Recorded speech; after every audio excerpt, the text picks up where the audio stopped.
Assalamualaikum warahmatullahi wabarakatuh. Alhamdulillah, hari ini kita kembali bertemu dalam mata pelajaran praktikum akuntansi lembaga instansi pemerintah. Baiklah anak-anak, pada minggu ini kita akan kembali melanjutkan pelajaran kita bab 1 mengenai pembukuan tunggal dan berpasangan pada akuntansi pemerintah daerah. Sebelum kita mulai pelajaran hari ini, baiknya kita buka pelajaran hari ini dengan bersama-sama membaca basmalah. Bismillahirrahmanirrahim. Anak-anak, minggu kemarin kita sudah belajar mengenai pembukuan tunggal dan berpasangan pada akuntansi pemerintah daerah. Adapun yang kita pelajarin minggu kemarin adalah subbab A mengenai pemerintah pusat dan pemerintah daerah, dan juga subbab B mengenai pengelolaan keuangan daerah. Pada minggu ini kita akan melanjutkan kembali pelajaran. Yang akan kita pelajari adalah subbab C akuntansi pemerintah daerah dan sistem pembukuan.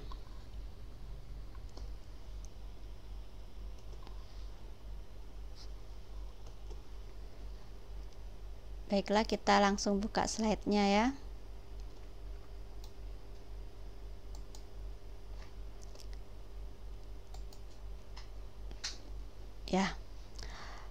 Pertama-tama kita akan mempelajari mengenai pengertian akuntansi pemerintah daerah. Akuntansi pemerintah merupakan suatu aktivitas pemberian jasa untuk menyediakan informasi keuangan pemerintah berdasarkan proses pencatatan, pengklasifikasian, pengikhtisaran suatu transaksi keuangan pemerintah, serta penafsiran atas informasi keuangan.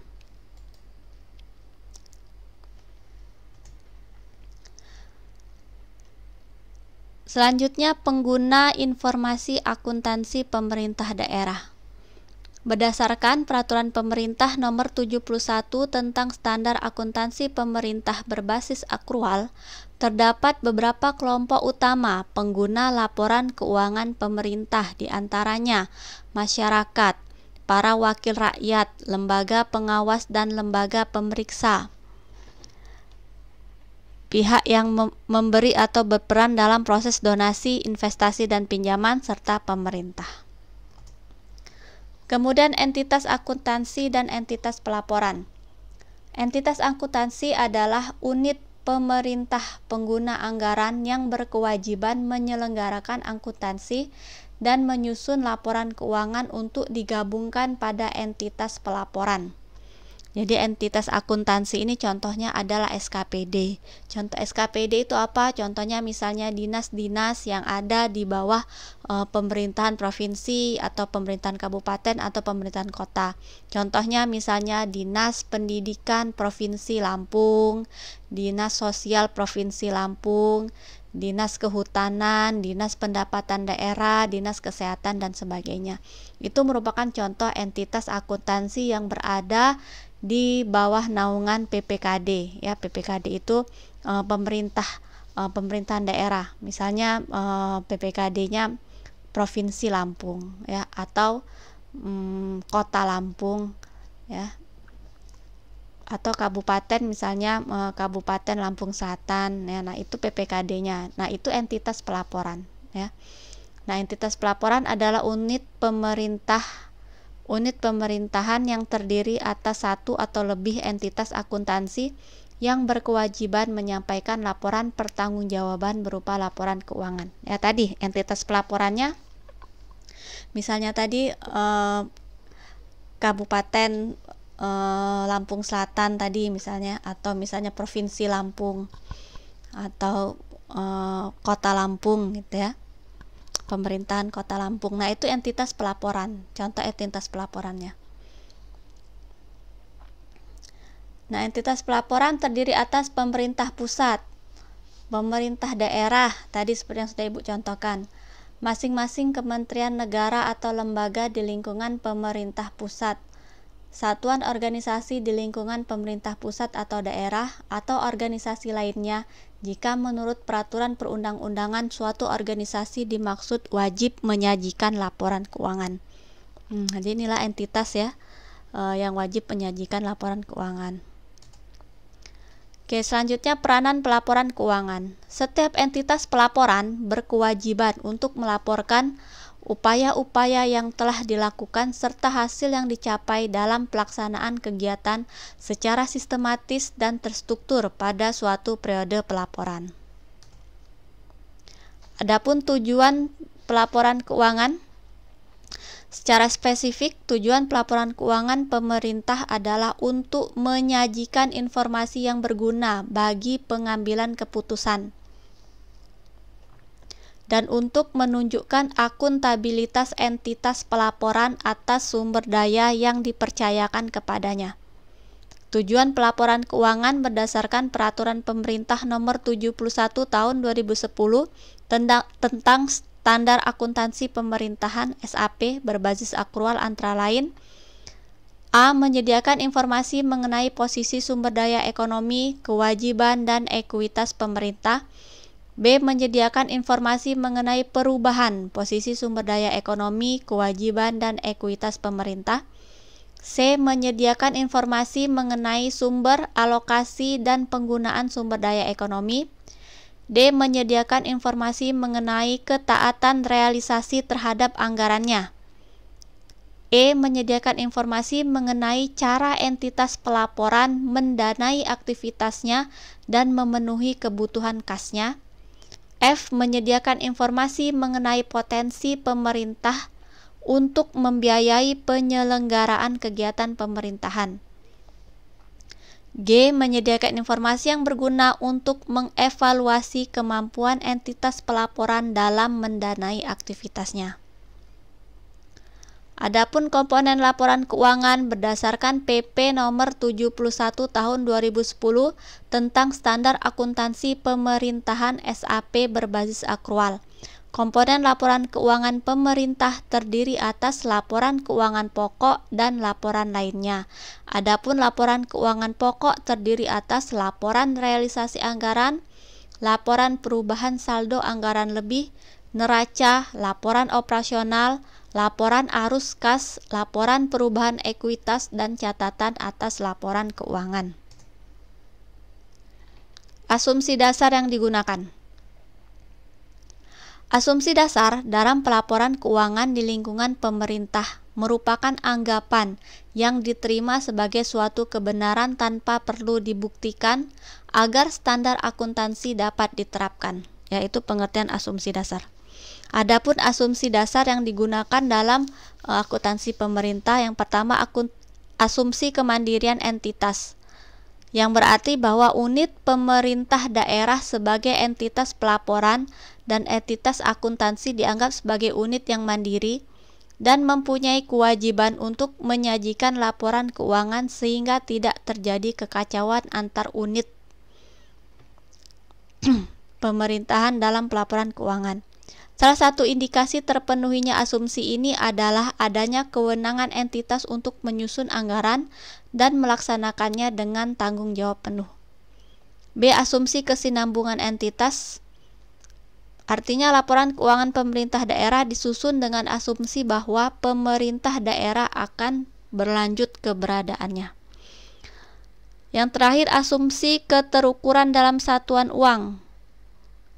Monetary measurement.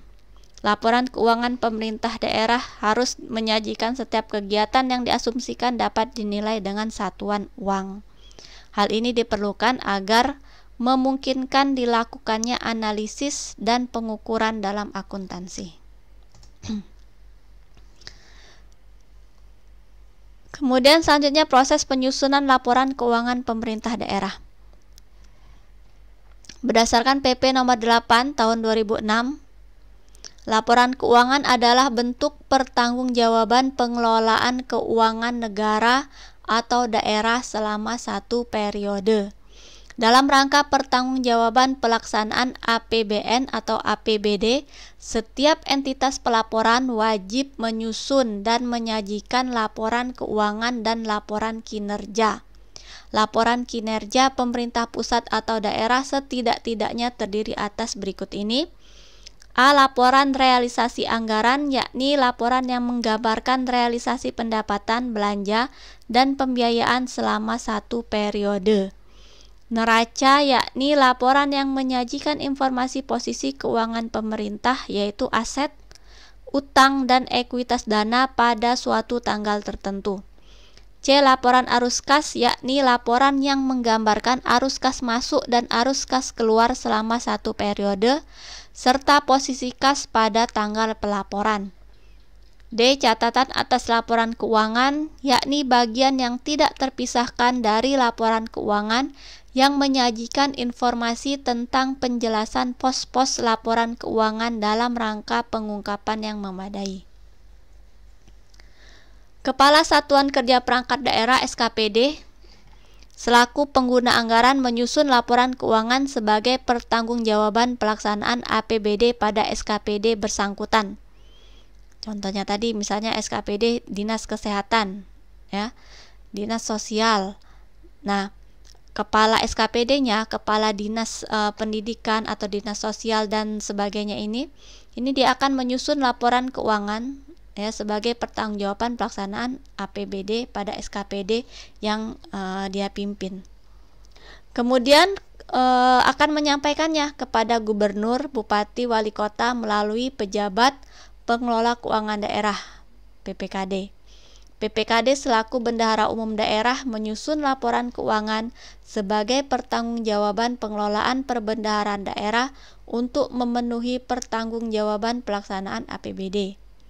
Laporan keuangan tersebut disampaikan selambat-lambatnya 2 bulan setelah tahun anggaran berakhir. Ya, jadi tadi dinas-dinas, ya, semua dinas-dinas, semua SKPD yang ada di lingkungan pemerintah daerah, dia nanti akan menyusun laporan keuangan, kemudian disampaikan ke PPKD-nya. Nah, nanti PPKD ini nanti yang akan menyusun laporan keuangan daerahnya, ya.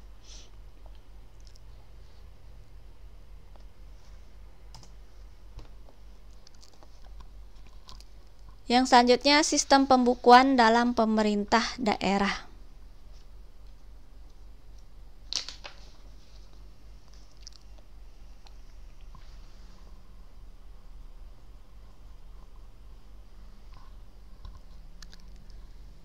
Sistem pembukuan dalam pemerintah daerah ini, yang pertama ada pembukuan tunggal atau single entry, ya, atau disebut juga dengan sistem tata buku tunggal.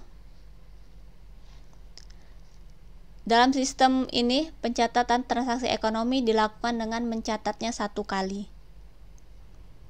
Transaksi yang berakibat bertambahnya kas akan dicatat pada sisi penerimaan, dan transaksi yang berakibat berkurangnya kas akan dicatat pada sisi pengeluaran. Di pemerintah daerah selama hampir 3 dekade pencatatan ini dipraktekkan, ya, contohnya dalam buku kas umum. Nah, ini contohnya, ya, jadi dia ada 5 kolom, ada kolom tanggal, kemudian transaksi, ada kolom penerimaan, pengeluaran, dan saldo. Ini contohnya, misalnya tanggal 1 ada saldo awal 5 juta, kemudian tanggal 2 ada kegiatan membeli barang, ada transaksi membeli barang, ya, maka akan di input di kolom pengeluaran, ya, contohnya ini 1.200.000, sehingga ketika SKPD ini melakukan pengeluaran, ya, maka saldonya akan berkurang. Ya, jadi 5 juta dikurangi 1.200.000, saldonya menjadi 3.800.000. Kemudian transaksi tanggal 5 menjual barang, sehingga masuk ke kolom penerimaan, ya, diinput di kolom penerimaan, contohnya 800.000, sehingga saldonya bertambah menjadi 4.600.000, dan seterusnya, ya.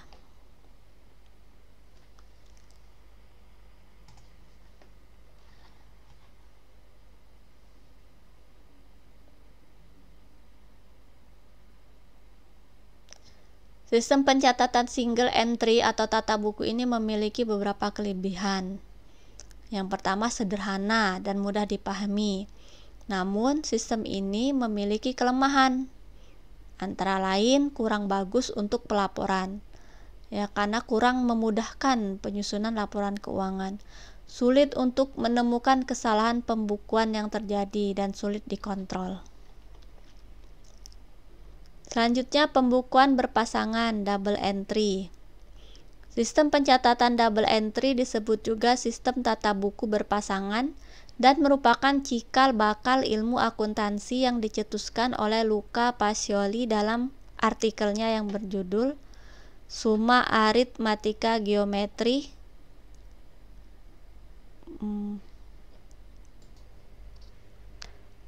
Proportionten Proportionalita. Menurut sistem ini, pada dasarnya suatu transaksi ekonomi akan dicatat sebanyak 2 kali, sehingga membentuk suatu perkiraan dalam dua sisi berlawanan, yaitu sisi debit dan kredit secara berpasangan.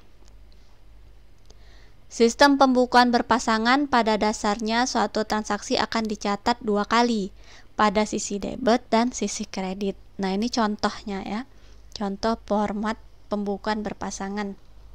Ada kolom tanggal, kemudian ini ada kode rekeningnya, uraian, reference, kemudian debit dan kredit. Contohnya tanggal 1 ya, ada transaksi kas di bendahara penerimaan, di sisi debitnya, di sisi kreditnya pendapatan pajak hotel ya, senilai 1.350.000. Transaksi tanggal 17, beban persediaan ATK pada kas di bendahara pengeluaran. Jadi di sisi debitnya beban persediaan ATK, di sisi kreditnya kas di bendahara pengeluaran. Nilainya Rp1.050.000. Nah, ini contoh format double entry.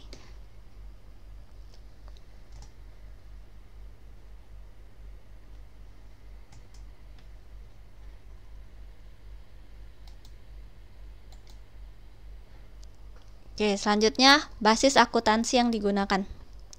Berdasarkan peraturan pemerintah nomor 24 tahun 2005, basis akuntansi yang digunakan oleh pemerintah daerah dalam menyusun laporan keuangannya adalah cash basis toward accrual.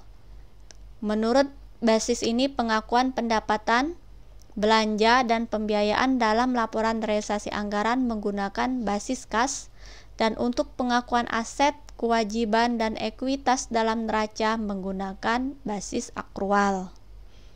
Pada tanggal 22 Oktober 2010, pemerintah mengeluarkan PP nomor 71 tahun 2010 tentang standar akuntansi pemerintahan berbasis akrual. Apa itu basis kas atau cash basis? Basis kas yakni sebuah metode pencatatan di dalam akuntansi yang hanya mencatat transaksi jika ada penerimaan atau pengeluaran kas. Jadi, meski ada transaksi yang terjadi, misalnya hutang atau piutang, tetapi karena tidak adanya kas yang masuk atau kas yang keluar, maka transaksi ini tidak dicatat jika menggunakan metode basis kas.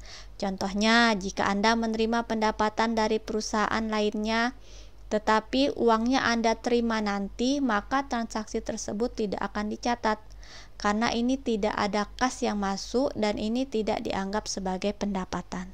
Ya, ini kalau basis kas. Jadi pencatatannya hanya dilakukan ketika ada kas masuk atau ada kas keluar. Sedangkan basis akrual merupakan sebuah teknik pencatatan akuntansi yang pencatatannya dilakukan saat terjadinya transaksi walaupun kas belum diterima. Dalam pencatatan menggunakan basis akrual ini tentu akan lebih akurat, dan dengan menggunakan basis akrual, aset, kewajiban, dan ekuitas mudah diukur. Di dalam basis akrual, sebuah pendapatan akan diakui ketika perusahaan memiliki hak untuk melakukan penagihan dari hasil transaksi. dan menggunakan basis akrual ini tidak mempedulikan kapan kas akan diterima dan kapan kas dikeluarkan. Pengakuan biaya di dalam basis akrual ini terjadi ketika kewajiban membayar sudah jatuh tempo dan biaya tersebut sudah dapat diakui ketika kewajiban membayar sudah terjadi meskipun kas belum dikeluarkan, ya. Jadi ini basis akrual. Nah, yang digunakan pemerintah adalah dua-duanya, ya. Accrual to basis to accrual, ya. Cash basis toward accrual.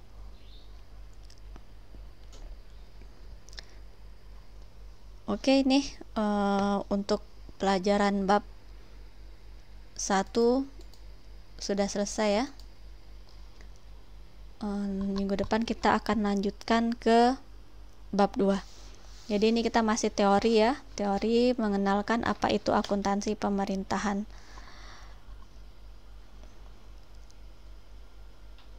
Baiklah, untuk tugas sudah Ibu upload di GCR, ya. Bisa kalian langsung kerjakan setelah melihat video pembelajaran ini, dan tolong dikumpulkan tepat waktu. Baiklah, kita tutup saja pembelajaran hari ini dengan mengucapkan hamdalah, alhamdulillahirabbil alamin. Sampai jumpa lagi di pembelajaran kita selanjutnya di minggu depan. Assalamualaikum warahmatullahi wabarakatuh.